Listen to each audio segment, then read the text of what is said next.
신바람 사연 아파트, 오늘의 사연 시작하겠습니다. 안녕하세요. 5년이란 세월 참아오다 결국 시어머니하고 대판 싸우고 연 끊고 지내기로 한 30대 중반의 여자입니다. 이게 어디 가서 자랑할 만한 이야기는 아닌 걸 알지만 이렇게 사연을 보내게 된 데에는 이유가 다 있어요. 일단 연 끊고 살겠다는 말은 제가 아니라 시어머니가 먼저 꺼낸 말입니다.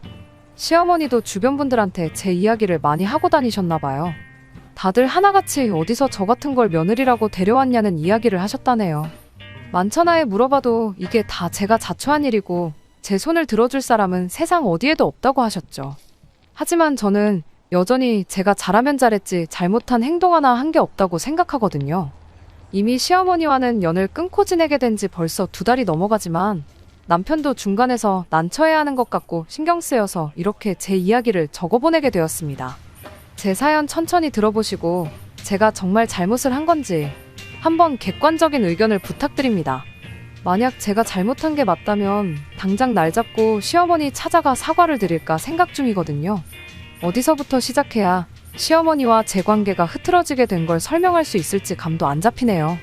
얼마 전 신우가 출산을 하면서 시어머니의 말도 안 되는 억지부탁이 연을 끊게 되는데 결정적인 역할을 하게 되었지만 사실 전부터 시어머니와 저 둘 사이에 쌓이고 쌓였던 악감정이 있었어요. 생각해보면 결혼하기 전부터 좋았던 적이 없었던 것 같네요.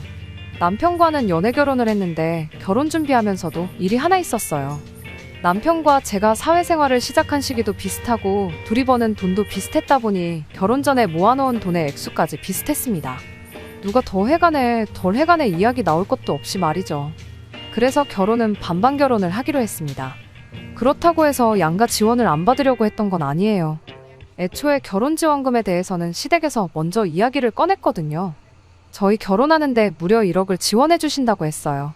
저희 부모님께서 노후 준비 끝나고부터 저 시집 갈 때 준다고 들어놓은 적금이 있기는 했는데 1억에서는 한참 모자라는 금액이었습니다. 시어머니는 저희 집에서 똑같이 돈을 맞춰오지 않아도 괜찮다고 했는데 저희 친정어머니께서 그럴 수는 없다고 여기저기서 돈을 빌려다가 해주셨어요. 친정어머니가 돈 빌리러 다닌다고 친척들한테 아쉬운 소리를 해야 한다는 사실이 마음이 아팠기에 친정어머니한테 그냥 있는 돈만 가지고 결혼해도 된다고 했는데 괜히 돈 덜해 갔다가 이야기 나오면 골치 아프다며 어떻게 그 돈을 마련해 주셔서 저희 집도 똑같이 1억 보태서 정확하게 반반 결혼할 수 있었습니다. 돈은 다행히 저희 이모가 이자 거의 없는 조건으로 빌려주셨어요. 과거에 이모가 저희 부모님께 신세를 졌던 게 많아서 그때 은혜를 갚는 거니 부담 갖지 말라면서 흔쾌히 빌려주셨죠. 저희 친정집이 서울 외곽 쪽에 있는데 의도한 건 아니지만 신혼집을 구하다 보니 친정에서 차로 15분 거리로 비교적 가까운 곳에 아파트를 구하게 되었습니다. 저희들 돈에 양가에서 지원받은 돈 합치면 대출 하나 없이 자가로 들어갈 수 있는 거의 유일한 서울권 아파트였거든요. 물론 찾아보면 더 있기야 하겠지만 동네가 저한테 익숙하다는 것도 장점이면 장점이었고 남편과 제가 출퇴근하기 편한 지하철 노선이 집에서 가까웠다는 것도 마음에 들었어요. 무엇보다 급매로 나온 매물이었는데 집주인분이 빨리 처분하고 싶다고 안에 고쳐놓을 것들도 싹 다 고쳐놓고 리모델링도 새로 싹 해놓았던 집이라 따지고 보면 시세보다 몇천 아끼는 느낌으로 들어갈 수 있는 집이라는 게 마음에 들었습니다. 그렇게 그 집을 신혼집으로 정하고 계약금까지 걸어놨는데 갑자기 시어머니가 말을 바꿔버렸어요. 이유는 신혼집이 처가에서 너무 가까운 거 아니냐는 이유였습니다. 집이 가까울지언정 저희 어머니는 저희 집에 자주 오며 가며 하실 생각도 없는데 그런 건 생각 안 하고 내 돈 1억을 내고 우리 아들 처가살이 시킬 생각 있냐고 신혼집을 친정 근처에다 구한다면 해주기로 한 돈은 안 해주겠다고 나온 거예요. 이미 계약금까지 걸어놨는데 저렇게 나오니 아주 미치고 환장할 노릇이었죠. 시어머니는 지원해주기로 했던 돈을 안 주게 되면 계약금 조금 손해보더라도 저희가 시댁 근처로 신혼집을 구할 거라고 생각했나 봅니다. 애초에 저희가 신혼집 구할 때 시댁 근처 동네도 안 알아봤던 게 아니거든요.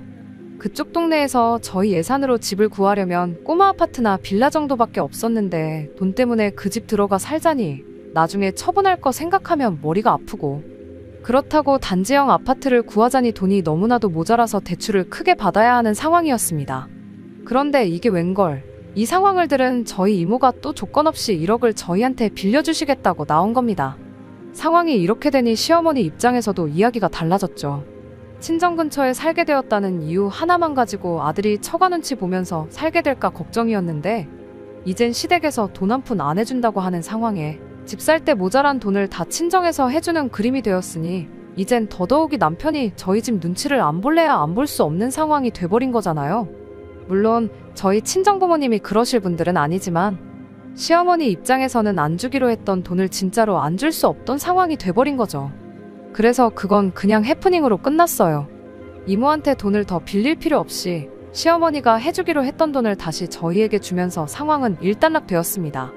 시어머니가 저한테 출가 외인이니 어쩌니 하면서 결혼했으면 친정에 너무 자주 들락거리는 거 안 좋다는 식으로 몇 번이고 경고하듯 이야기를 했었죠.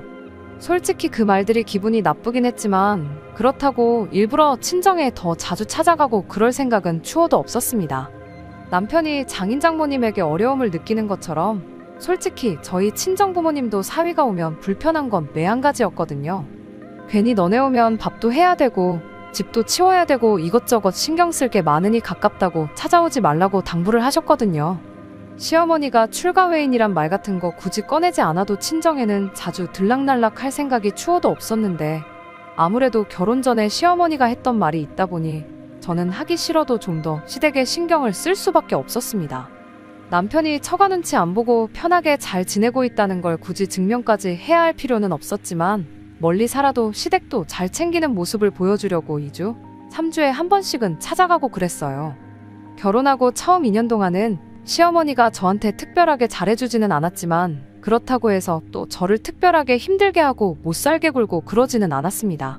기껏해야 아들이 밥은 잘 먹고 다니냐며 왜 이렇게 살이 빠진 것 같냐 하고 제 앞에서 아들 걱정 몇 번 하면서 눈치 주는 게 전부였었죠.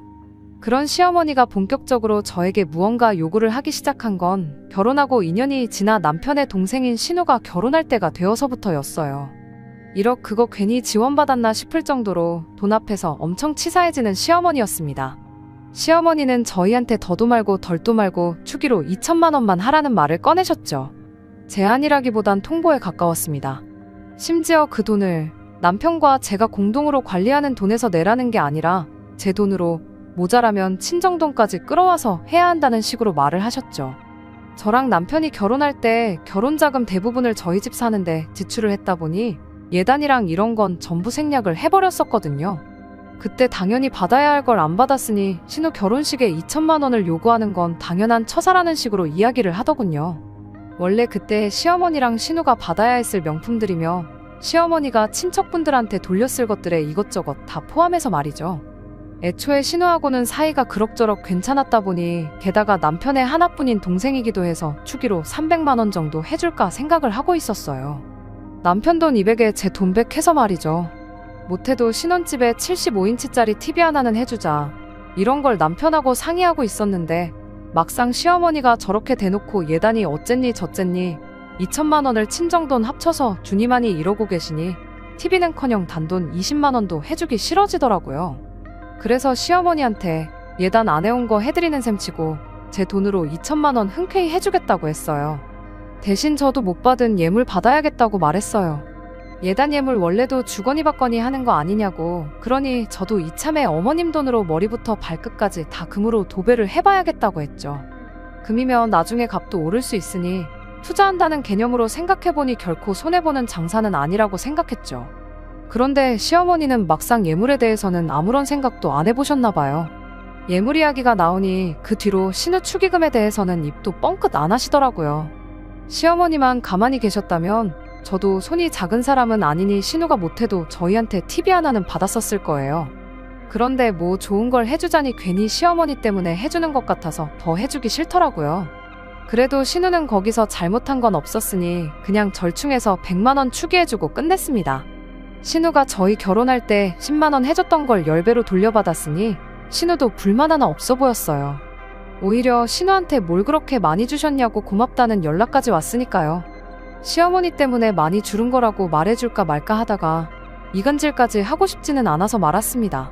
아마 이때부터였을 거예요. 시어머니가 본격적으로 저를 못살게 굴겠다 작정했구나 느낀 게 말이죠. 없던 집안 제사까지 만들고 평생을 사드시던 김치도 직접 담궈 드시기 시작했죠. 왜 며느리들이 다들 스트레스 받아 한다는 것들이잖아요. 하지만 김장이나 제사가 앞으로 평생 하라면 정말 스트레스 받는 일일지는 몰라도 사실 저한테는 당장 그렇다 할 큰 타격이 없었어요. 1년에 그런 큰 행사가 몇 번이나 된다고 그때 잠깐 고생하는 게 힘들 게 뭐가 있겠어요. 오히려 괜히 김장한다고 미리미리 배추도 절여 놓으시고 제사 때문에 미리미리 재료도 준비하고 해야 하는 시어머니가 힘들면 더 힘들었지. 하루 잠깐 가서 고생하고 오는 건 저한테는 그 어떤 문제도 되지 않았습니다. 오히려 제사 끝나면 끝나는 대로 며칠치 반찬거리 챙겨오고 김치도 김치냉장고 가득 채워 1년치 먹을 만큼 가져왔었으니 1년에 몇 번 안 되는 그런 시댁 행사 참여하는 게 힘들고 짜증난다기보단 즐겁기까지 했어요. 막상 제가 너무 재밌어하는 반응을 보이니 제사랑 김장도 얼마 안 가서 그만두시더라고요. 제사야 뭐 남의 집 후손인 제가 나서긴 그런데 김치는 또 담궈 먹다가 다시 사 먹자니 아쉬워서 김장철만 되면 제가 일부러 시댁에 절인 배추 주말에 배달 주문해놓고 도착하는 날에 시댁 찾아가 김장하자고 일부러 하고 그랬어요. 언젠가부터는 시어머니가 김치 담가 먹을 거면 혼자 해 먹으라고 여기로 배추 좀 보내지 말라고 아주 학을 떼더라고요. 하지만 저는 아랑곳하지 않고 계속 그렇게 했어요. 남편도 보면 저랑 시어머니랑 참 안 맞는 것 같은데 어떻게 보면 둘이 엄청 친해 보인다고까지 할 정도였죠. 저는 사이가 좋다기보단 꿍짝이 잘 맞는 거라고 대답하긴 했는데 일이 이렇게 되고 난 지금 생각해보면 그렇게 생각했던 건 저 혼자뿐이었고 시어머니는 어떻게든 며느리 한번 잡들이 제대로 해줄 날만 손꼽아 기다리고 계셨던 것 같네요. 아무튼 이런 식으로 제 스스로 평가하는 거긴 하지만 나름 결혼생활 현명하게 잘하고 있었어요. 저랑 남편 관계도 더할 나위 없이 좋았죠. 하지만 고민거리가 하나 있었는데 도무지 아이가 생기지 않는다는 사실이었습니다. 사실상 집에 갚을 대출이 남은 것도 아니었으니 아이는 아무 때고 가져도 상관이 없었거든요. 일부는 체력이 모자라서 그런 걸 수도 있으니 직장 그만두고 마음 편히 준비하면 아이가 생길 거라는 의견도 있었어요. 경제적으로 모자랄 것 없던 상황이긴 했지만 막상 또 돈 생각하니까 외벌이는 하기 싫었고요. 그러다 생각한 게 아예 제가 재택근무가 가능한 직종으로 일을 배워보면 어떨까 싶더라고요. 재택근무를 한다고 일이 절대 편한 건 아니지만 그래도 육아와 일을 동시에 병행할 수 있으니 맞벌이 유지하면서 아이 갖기엔 정말 최적의 조건이라고 생각했습니다. 그 결심이 들자마자 직장을 그만두고 나오게 되었고 아무튼 그렇게 저는 코딩 쪽 관련해서 공부를 시작했어요. 듣자 하니 이쪽 분야가 그나마 프리랜서로 하는 사람도 많다고 하고 취직률도 좋으니 여차하면 다시 취직도 할 수 있겠다는 생각이었거든요. 그러던 중에 저희 결혼할 때 돈을 빌려주신 저희 이모의 개인적인 사정으로 인해 돈을 조금 급하게 갚아줘야 하는 상황이 생기게 되었습니다. 이모가 장사를 하고 계셨는데 코로나 겪으면서 가게 2개가 동시에 문을 닫아버리는 바람에 상황이 많이 어려웠었거든요. 아무튼 그때는 정말이지 회사 그만두고 공부를 시작한 게 참으로 후회가 되더군요. 돈을 저희가 갚는 게 아니고 저희 친정부모님이 이모한테 갚아야 하긴 했지만 순식간에 목돈이 나가게 생겼으니 제가 조금이나마 보태드리고 차라리 친정부모님이 저한테 돈을 돌려주는 식으로 하면 참 좋겠다 싶었어요. 그런데 제가 코딩 부트캠프 수료를 위해 직장을 그만두어 있던 상태다 보니 섣불리 친정에 목돈을 내어주자는 말을 남편에게 꺼내기는 어려운 상황이었어요. 제가 따로 모아놓은 돈을 가지고 조금씩 친정 도와주는 거 말고는 할 수 있는 게 없었죠. 그러던 중에 하루는 시어머니한테서 연락이 왔습니다. 아직도 내 아들이 벌어다주는 돈으로 집에서 편하게 놀고 먹고 있냐는 말로 전화를 시작하셨는데 저는 시어머니가 빈정거리는 게 오랜만에 제 속이나 한번 긁어놓으려고 전화를 한 줄로만 알았죠. 그런데 정말 뜻밖의 소식을 전해왔어요. 왜 전화했는가 했더니 그건 바로 신우의 출산일이 임박해왔다는 소식이었어요. 정말 깜짝 놀랐죠. 알고 보니 저희가 아이가 안 생기는 것 때문에 많은 스트레스를 받고 있던 것 때문에 신우가 임신 후에도 저희한테는 비밀로 했던 거예요. 신우가 시어머니 입단속도 제대로 시켰던 건지 시어머니도 신우 임신 사실에 대해 저희에게 언급 한번 했던 적이 없었습니다. 그런데 이제 아이가 태어날 때가 되니 더 이상 숨길 수가 없었던 거죠. 신우와 교류는 많지 않았지만 그래도 축하에 마땅한 일이었으니 참 잘된 일이라고 축하해줬어요. 하지만 속이 쓰린 건 어쩔 수 없더군요. 아무튼 시어머니는 전화를 끊으면서 신우가 요즘 고민이 많아 보이는데 저랑 이야기해보고 싶어 하는 것 같다고. 전화 끊으면 신우한테 전화나 꼭 한 통 해달라는 부탁을 해오더군요. 말씀드렸다시피 신우하고는 사이가 나쁜 건 아니었지만 그닥 가깝게 지내던 사이도 아니었는데 난데없이 저랑 이야기를 해보고 싶다니 무슨 일인가 제가 다 의아했죠. 그래서 곧바로 신우한테 직접 축하한다고 인사도 건네줄 겸 해서 전화를 걸었어요. 미안해할 게 하나도 없는데 신우는 미안해서 어쩌냐며 저한테 사과를 하더군요. 저랑 남편 두 사람 다 병원에서 검사까지 받았는데 둘 다 문제가 없다고 했으니 시간 문제라고 미안해하지 말라고 한마디 해줬어요. 이런저런 안부 인사를 주거니 받거니 하면서 한참 수다를 떨었는데 시어머니가 말한 것과는 다르게 신우가 딱히 고민이 있어서 저랑 이야기를 하고 싶어하는 사람처럼 보이진 않더라고요. 설마 또 저한테 말을 시작하기가 어려워서 일부러 저러는 건가 싶어서 그냥 단도직입적으로 신우한테 물어봤어요. 시어머니가 말해줬다고 저한테 고민 상담하고 싶어 한다고 그랬다지 않았느냐고 물었죠. 신우는 제가 무슨 말을 하는 건지 짐작을 못하는 듯 하다가 그거 하면서 고민이긴 한데 새언니랑은 딱히 상관없는 이야기라고 입을 열었어요. 저보고 신경 쓰실 필요 없다고 대뜸 이야기하는데 왜 그런 거 있잖아요. 누군가 말을 하려다 말면 무슨 말을 하려고 했는지 엄청 궁금한 거요. 그래서 신우한테 무슨 일인데 어머님이 나한테 말씀을 그렇게 하셨던 거냐 물어봤죠.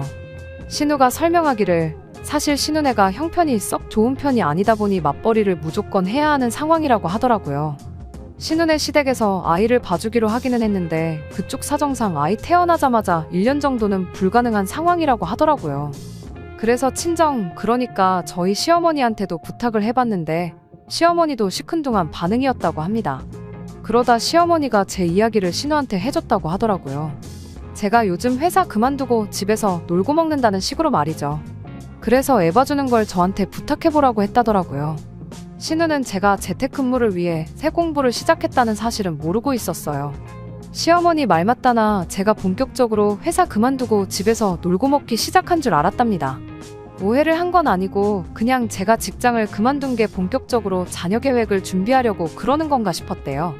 신우 입장에서는 저한테 부탁하고 싶은 마음이 굴뚝 같긴 했지만 아이가 안 생겨서 고민이 많다던 저희 집에 아이를 부탁하기에도 또 너무 미안해서 말을 꺼낼 생각이 없었답니다. 그래서 집으로 출퇴근하는 베이비시터를 고용하니많이 알아보고 있던 와중이라고 하더라고요. 그런데 이야기를 듣다 보니까 그냥 까짓 거 내가 해주지 뭐 그런 생각이 들었습니다. 당장 내일 아이가 생긴다고 해도 애가 생기자마자 태어나는 것도 아니고 최대 10달은 더 걸리는 일이잖아요. 무엇보다 사실 제가 아이를 봐주겠다는 생각을 갖게 만든 건 친정부모님이 이모에게 갚아야 할 돈 때문이었습니다. 제가 직장을 계속 다니고 있었더라면 신우도 저한테 부탁조차 안 했을 테지만 지금은 이야기가 다르잖아요. 당장 돈 주고 사람 구해서 쓸 생각이면 내가 가족 할인 해줘서 돈 조금 덜 받고 봐주자 하는 생각이 들었어요. 그러면 저도 월 고정 수입이 생기는 거니 그 돈으로 조금이나마 친정어머니랑 이모를 도와줄 수 있으니까요. 제가 급전이 필요한 상황에 신우도 아이 봐줄 사람이 필요했으니 이거야말로 신우 좋고 옳게 좋은 일 아니겠냐 싶대요. 아니나 다를까 신우도 너무 잘 됐다며 좋아하더라고요. 신우 입장에서도 모르는 사람보다는 그래도 가족이 아이를 돌봐주는 걸 선호할 테니까 말이죠. 비용도 상대적으로 저렴하게 할 수 있었으니까요. 신우 월급이 300 정도로 알고 있었는데 평일 동안 제가 신우네 집으로 출퇴근해서 상주하면서 아이를 돌봐주고 심해부나 신우 두 사람 중에 한 명 퇴근할 때까지 봐주는 조건으로 아이를 돌봐주기로 했습니다. 돈은 한 달에 딱 100만 원씩만 받기로 했어요. 점심 식사 비용이랑 교통비는 신우가 달마다 따로 정산해주기로 했고요. 상주에서 아이 돌봐주는 것 치고는 많이 저렴한 편인 게 제가 뭐 다른 집안일을 해주겠다는 것도 아니고 그냥 아이만 봐주기로 이야기를 했거든요. 그 외의 시간에는 집에서 컴퓨터 켜놓고 제 공부를 하기로 했으니 신우는 사람 싸게 구해서 또 좋고 저는 제 공부하면서 용돈이나마 조금 벌어서 좋았죠. 시어머니 때문에 시댁과 거리를 조금 두기는 했지만 신우가 이 정도로 말이 통하는 사람일 거라곤 정말 생각도 못했어요. 이러면서 앞으로 신우랑도 가깝게 지낼 수 있겠구나 싶었는데 며칠 지나지 않아서 시어머니가 그 산통을 다 깨부숴버리고 말았네요. 아무튼 신우랑 그렇게 하기로 정하고 며칠 지나서였는데 시어머니가 이번엔 전화가 아니라 저희 집으로 찾아오셨어요. 초인종을 눌러대며 동시에 문까지 두들기는 게 이거 와도 보통 진상이 온 게 아닌가 보다 싶었는데 확인해보니 시어머니셨죠. 시어머니는 집에 들어오자마자 다짜고짜 저한테 왜 내 딸한테 돈을 받냐며 한 소리를 하더라고요. 아마 신우가 저랑 이야기가 잘 되었다는 소식을 전했나 본데 시어머니는 그게 마음에 안 들어서 저한테 한마디 하러 찾아왔던 게 안 봐도 뻔했어요. 아무리 가족끼리라도 제가 신혼에까지 가서 제 시간 쓰고 오는 건데 받을 건 받아야 하지 않겠냐고 따졌죠. 그리고 요즘 상주하면서 애 봐주는 사람 인건비가 얼마인 줄은 알고나 그러시냐고 제가 거의 거저해주는 거나 마찬가지라고 한마디 했죠. 그런데 시어머니는 제가 어디 돈을 받을 입장이냐며 저한테 큰 소리를 치기 시작하는 겁니다. 제가 뭐 신우한테 빚을 진 것도 아니고 신우가 필요한 용역을 제공하고 그에 합당한 대가를 청구하는 건데 뭐가 잘못된 거냐고 따져 물었어요. 그랬더니 시어머니가 너도 애 낳을 거 아니냐고 저한테 따지더라고요. 신우가 피 같은 자기 자식 맡겨가며 저한테 애 키우는 걸 연습시켜주는 거나 마찬가지인데 돈은 신우가 저한테 줄 게 아니고 제가 신우한테 주는 게 맞는 거라는 말도 안 되는 소리를 하더군요. 업체에서 소개시켜주는 베이비시터분들은 전문가니 그만큼 돈을 주고 쓰는 게 맞는데 저 같은 경우에는 애를 키워본 적이 있는 것도 아니지 않냐며 돈을 받으면 받았지 하등 그 돈을 주고 쓸 이유가 없다고 하는 겁니다. 이걸 가지고 계속 왈가왈부하는 것도 우스운 것 같아서 그냥 저도 쉽게 포기했어요. 알겠다고 그럼 당장 신우한테 전화해서 어머님 때문에 애 돌봐주는 건 못하게 될 것 같다고 연락을 하겠다 했죠. 그랬더니 시어머니가 그러지 말고 처음 한 2달 정도는 같이 가서 애 키우는 방법을 저한테 알려주겠다고 하더군요. 그리고 그 레슨비로 저한테 1,000만 원을 받아야겠다고 하더라고요. 그러니까 어머님 말은 지금 제가 어머님한테는 애 키우는 법을 1,000만 원을 내고 배워야 하고 아가씨한테는 애 키우는 연습을 시켜줬으니 한 달에 100만 원씩 신우한테 고맙다고 사례금을 줘야 한다는 말씀이시냐 물었더니 자신만만하게 그렇다고 하시더군요. 그 말에 제가 잠깐 아무 말 없다가 시어머니한테 그럴 게 아니고 저한테 5,000만 원을 주셔야겠다고 한마디 했네요. 시어머니가 네가 뭘 할 줄 아는 게 있어서 5,000만 원을 달라 그러는 거냐고 대번에 따져 물으시더라고요. 그래서 시어머니한테 한마디 해줬죠. 아들 이혼당해 반품 받으시는 연습 해보시는 셈 치시라고요. 어머님 때문에 이혼하는 거니 위자료로 5,000만 원 주시는 거라 생각하면 이해가 빠르겠다고 덧붙여줬네요. 어디 그것뿐이겠어요. 그렇게 이혼당한 아들 재취시켜봤자 나중에 가서 어머님 때문에 또 이혼당할 게 뻔한데 제가 미리 연습시켜주니 얼마나 다행인 줄 알라고요. 위자료 아까운 거 아셔야지 다음 며느리한테는 그러지 않으실 거 아니냐고요. 시어머니만 특별하게 저한테 저러시는 거지 솔직히 남편하고는 아무런 문제가 없었어요. 신우도 제가 생각했던 것보다 말이 잘 통하는 사람이었고요. 진짜로 이혼을 하겠다는 생각은 없었습니다만 시어머니가 자꾸 저만 콕 집어서 못 살게 굴고 제 호의를 당연한 것처럼 받아들이고 제가 시댁 식구들을 위해 돈도 퍼주고 제 한몸 희생하는 게 당연하다고 여기고 계속 저를 볶아댄다면 저도 마지막에 가서는 이혼을 선택할 수도 있다는 걸 알려주기 위해서였죠. 시어머니는 제 말을 듣고는 며느리가 돼서 말 한마디 한마디 다 시어머니를 이겨먹으려고 든다며 저희 친정부모님 험담까지 하셨어요. 가정교육이 어쩌니 저쩌니 하면서 집에 돈이 없어서 그런가 딸을 이 모양 이 꼴로 가르쳤다며 제가 참기 힘든 소리까지 하셨죠. 결국 그게 발단이 돼서 시어머니랑 대판 싸우게 되었던 거예요. 제 사연 시작할 때 먼저 말씀드렸던 것처럼 시어머니가 그동안 저랑 있던 일을 주변 지인들한테 이야기를 하면서 제 흉을 그렇게 보셨다더라고요. 다들 저 같은 며느리는 왜 받냐며 당장 제대로 참교육을 시켜라. 시댁 무서운 줄 한번 알려줘야 한다며 시어머니를 부추겼나 봐요. 말미에 가서는 시어머니가 어디 니들 내 도움 없이 니들끼리 얼마나 잘 사나 두고 보자며 먼저 연을 끊겠다는 이야기까지 해오셨고요. 시어머니 입장에서는 사사건건 말대꾸하는 며느리가 꼴보기 싫었을 거라 생각할 때도 있지만 그렇다고 해서 제가 일부러 깐족거렸던 적은 한 번도 없습니다. 시어머니가 대놓고 저를 가지고 갑질을 하려고 할 때만 제가 나서서 제 선에서 잘났던 거고요. 오히려 제가 이걸 더 심각하게 받아들였다면 진작에 시댁과의 관계가 엉망이 되었을 거고 연을 끊고 사는 것도 제가 먼저 그렇게 했었을 거예요. 그런데도 시어머니는 이렇게 제 탓만 안 해요. 이 소식을 전해들은 남편도 신우도 시어머니를 대신해 저한테 사과를 해왔어요. 신우네 아이는 이러나 저러나 제가 계속 봐주는 걸로 이야기를 끝냈고요. 남편 또한 어머니가 먼저 화풀고 연락할 때까지 저도 굳이 나서서 화해할 생각하지 말라고 제 편을 들어주었고요. 남편도 신우도 시어머니 성격상 한 달이면 화풀고 다시 연락하실 거다 했는데 이번에는 맺힌 게 조금 큰지 벌써 2달이 다 지나가는데 시어머니한테서 연락은 감감무소식입니다. 이런 말 하기는 뭐하지만 연 끊고 지내는 게 좋으면 좋았지 불편하거나 죄책감 느껴지는 게 하나도 없어요. 그냥 남편하고도 행복하게 잘 지내고 시댁 식구들하고도 잘 지내고 싶은 마음밖에 없었는데 결혼 생활이 벌써 5년이 넘어가는데 여전히 적응이 되지 않고 어렵게만 느껴지네요. 끝까지 들어주셔서 감사합니다. 오늘의 사연은 여기까지입니다. 구독과 좋아요, 알람 설정 부탁드리고 더 좋은 사연으로 다시 찾아뵙겠습니다. 감사합니다. 감사합니다. 감사합니다. 감사